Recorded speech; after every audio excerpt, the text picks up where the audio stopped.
Meghan Markle has become somewhat known for ditching friends. Jessica Mulroney, David and Victoria Beckham and her Suits co-stars to name a few. The Duchess of Sussex's name has even been used in the Urban Dictionary, an online lexicon of slang, to describe abandoning someone or something after they've contributed to your life in a meaningful way, with the action cruelly labeled markled. Most famously, markled has been her father Thomas, 79, after he sold paparazzi pictures of himself preparing for his daughter's wedding. Even stylist Jessica Mulroney, Meghan's one-time best friend forever, whose children were included in the Sussex's wedding party, has fallen by the wayside. Ever since Jessica became embroiled in a racism row with a social media influencer in 2020, she has not been photographed in public with Meghan. But she's not the only BFF to have had a rift with the Duchess of Sussex. Prince Harry's wife and her childhood best friend Niniki Pretty reportedly fell out over Meghan's treatment of her first husband Trevor Engelson. Niniki was maid of honor at Meghan's first wedding in 2011 in Jamaica, and the two had been inseparable from their first days at Hollywood's private Little Red Schoolhouse, when aged 2. They then moved on together at 11 to the Immaculate Heart Girls High School in Los Angeles, with their extraordinary sisterly bond eventually spanning 31 years. But the pair decided to go their separate ways after Niniki disapproved of the manner of Meghan's breakup from Trevor. The Duchess reportedly began dating dashing celebrity chef Corey Vitiello, who also lives in Toronto, in 2014, a few months after her separation from Trevor. "I tried to get details from her, but she wouldn't tell me," Niniki told the Daily Mail in 2017. "What came to light after Trevor and I spoke ended my friendship with Meghan. I think everybody who knew them both was in shock."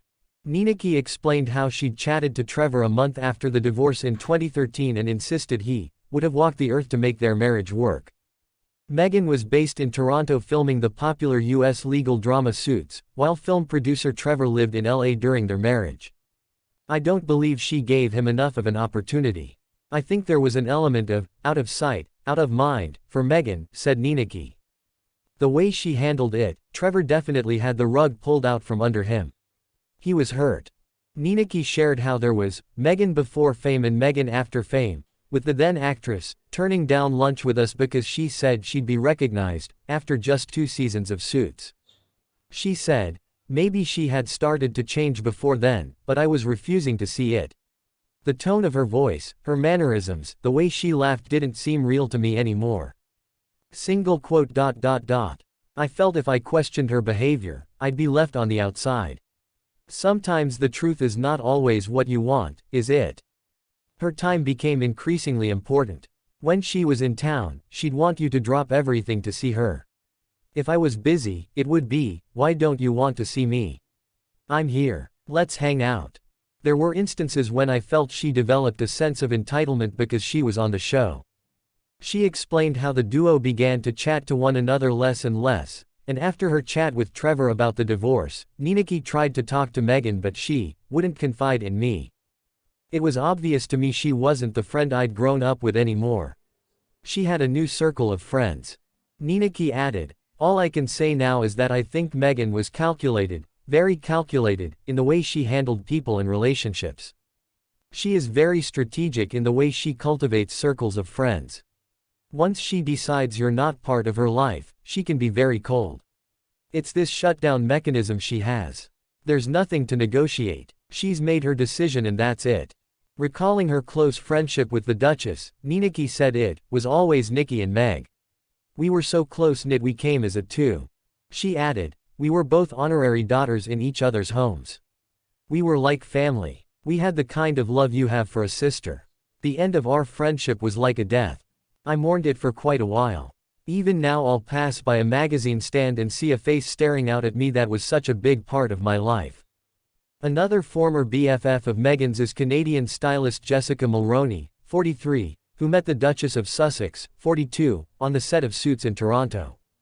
After Meghan met Prince Harry and moved to the UK, the pair remained extremely close. However, their friendship appeared to cool in 2020 when Jessica was caught up in a social media storm in which she was accused of demonstrating white privilege in the wake of the Black Lives Matter movement, and they haven't been seen together since. Lifestyle blogger Sasha Exeter called out Jessica Mulroney, who took offense to a generic call to action post Sasha had shared about the Black Lives Matter movement. In a follow-up video, Sasha said, "What happened next was a series of very problematic behavior and antics. I'm by no means calling Jess a racist, but what I will say is this. She is very well aware of her wealth, perceived power and privilege because of the color of her skin, and that, my friends, gave her the momentary confidence to come for my livelihood in writing. Textbook white privilege really, in my personal opinion." Following the blogger's claims, Jessica issued 3 public apologies, however she still faced consequences and was dropped by numerous television networks. DailyMail.com exclusively revealed that ABC severed ties with her, confirming that Jessica would not be returning to her occasional role as a fashion contributor on Good Morning America.